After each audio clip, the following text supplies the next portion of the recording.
All right, today we are diving into one of the coolest tools in pre-calculus, determinants. We're going to see how just one single number can totally unlock the secrets hidden inside matrices, and, even better, help us solve systems of equations in a way that's, well, surprisingly elegant. So what if I told you that every matrix has a kind of secret code? Just one number that tells you pretty much all of its biggest secrets. Well, that number is called the determinant. And believe me, it is the key to everything, from cracking systems of equations to even understanding these mind-bending geometric transformations. Okay, so what is this magic number really? At its core, the determinant gives us a simple yes or no answer to one crucial question. Is the matrix invertible? And why do we care? Well, an invertible matrix is basically one that works. It means there's a unique solution when you're dealing with a system of equations. And that's exactly what we want, right? A clean, neat solution. So here's the deal. We take what's called a square matrix, same number of rows and columns, and we do a special calculation to get just one number. And here's the most important part, the thing to remember. If that number is not 0, the matrix is invertible. Boom, done. If the number is 0, it's not invertible. It's really just a simple, powerful test. All right, enough talk. Let's actually get our hands dirty and see how this calculation works.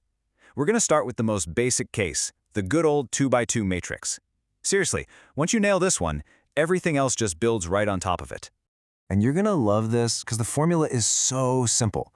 All you do is multiply down the main diagonal, a times d, then you multiply up the other diagonal, b times c, and you just subtract the second one from the first.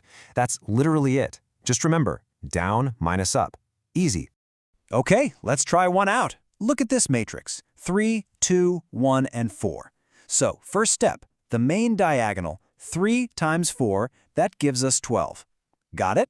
Now, the other diagonal, 2 times 1, which is just 2, and the last step, we subtract, 12 minus 2. And there we have it, 10. A nice, clean, single number.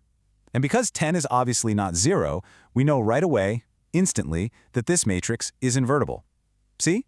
That tiny little calculation tells us so much. Okay, now for the next level, the 3x3 case. And I know what you're thinking.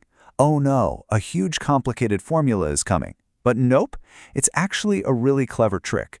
We're going to break this big problem down into smaller, bite-sized 2x2 problems, the ones we already know how to solve. This method is called cofactor expansion. Basically, we just walk along the top row. For the very first number, we mentally cross out its row and column, and then we find the determinant of the little 2x2 matrix that's left over. Then we move to the second number, do the same thing, but, and this is super important, we multiply its result by -1. Then for the third number, we're back to positive. You just have to remember that pattern, plus, minus, plus.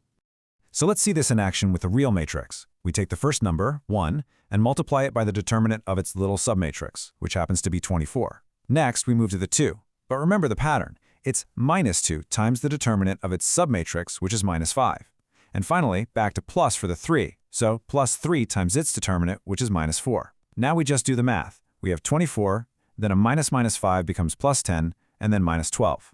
That all adds up to our final answer, 22. Okay, so we can calculate these numbers, but what are they actually good for? Why do we care? Well, let's check out one of their most powerful applications, Cramer's rule. This thing is an amazing shortcut for solving systems of equations. It's especially great when you only need to find, say, the value for x, and you don't want to bother solving for everything else. And the rule itself? It's awesome. To find the value of any variable, let's say x, you just need to calculate 2 determinants and divide them. That's it. You find the determinant of a special, slightly modified matrix, and you divide it by the determinant of the original coefficient matrix you started with. Simple as that. So how do you make that special matrix? It's super easy. Your main matrix, we'll call it A, is just the coefficients of x and y from your equations.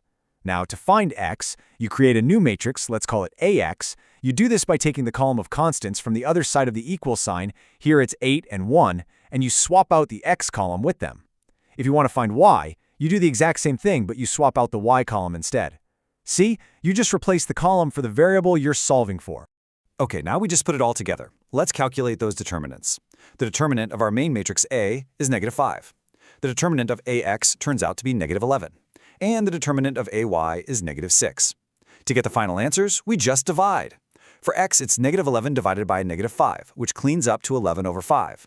For y, it's negative 6 divided by negative 5, or 6 over 5. And we're done. No substitution, no elimination, way faster. Now, this all seems pretty simple, right? But trust me, there are a few common traps that students fall into all the time. So let's quickly go over the biggest ones so you can sidestep them completely.